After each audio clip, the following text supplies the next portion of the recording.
you can find something that you have a skill set for, a passion for, and still make money. For some reason, we separate that. We're like, you can't do something that you love and that contributes and that you get paid on. So when it comes to realizing that you wanted to incorporate some sense of contribution into your work, do you think that you can have fulfillment without that element? No, I think you have to love what you do, and there's got to be a reason that's driving you. Otherwise, fulfillment will be temporary, right? And you just said something so beautiful, and I want to acknowledge you and reiterate. I think there's a big misconception that people think that you can't do what you love and also monetize it. And I hope that I could be proof of concept that that's absolutely untrue. And just to be clear, I have contrast because I used to believe that too.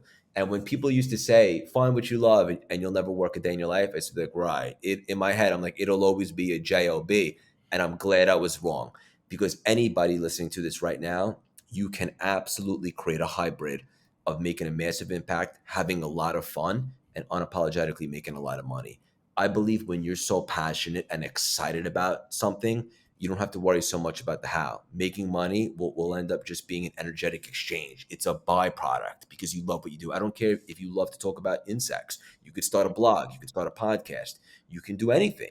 And literally, anything that you love, if you're determined enough to see it through, you'll figure out a way to sell it or people will want a piece of it. My purpose 13, 15 years ago was to make money. And I essentially I accomplished that at the time, but it was short lived because you realize that money isn't everything. And so I think everybody should find what they love and what they're really excited about. And then you'll never really get burnt out.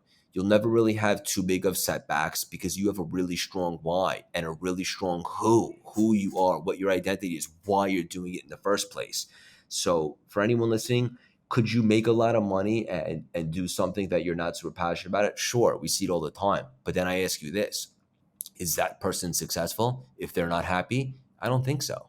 So I think you should absolutely find what has you doing a triple backflip out of bed every day, something that excites you, that has you feeling a lit soul. And just to be clear, like I used to think that once I got the things, the watch, the pretty girl, the money, whatever, then I'd activate the lit soul. I was mistaken. First, you activate your lit soul, and then, ironically, you end up manifesting all the things that you thought you needed to activate that lit soul. So, based upon my life experience, I would highly suggest everybody identify what sets their soul on fire. And as I like to say, it doesn't take time, it just takes alignment.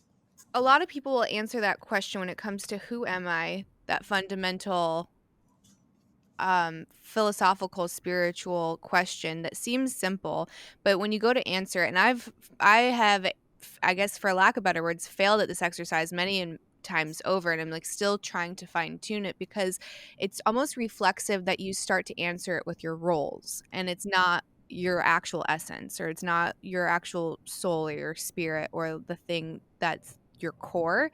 It's I'm a mom, so that's my function. I'm a wife, that's my function. I have a podcast, that's another function.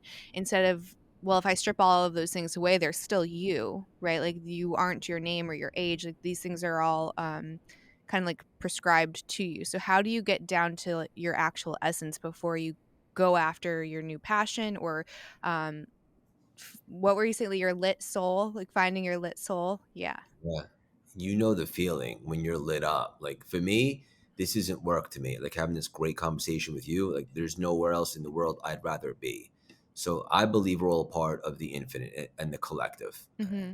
And this like 5 foot 7.5 handsome vessel that's speaking to you right now, depending upon your taste, uh, it's just a vessel that's Hmm. holding my soul and my spirit, and I believe it to be true with everybody, right? So you got to find your purpose and identify what that is, and then fulfill your assignment by leaning into that.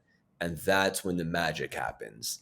That's when you're a vibrational match for all the abundance out there and all the things start coming towards you because it feels easy. You're in alignment, so to speak. So I also like what you said there in regards to identity. Like I've had a bunch of professional athletes on the podcast and so forth, and they'll say football is what I did or basketball is what I did. It's not who I am. Mhm. right? And that's really groundbreaking stuff, and I love that, and I agree, and I believe we're all looking to find out why we're here. And it's our purpose to identify what that is and then impact the world with it, unapologetically make a lot of money, and obviously open our heart.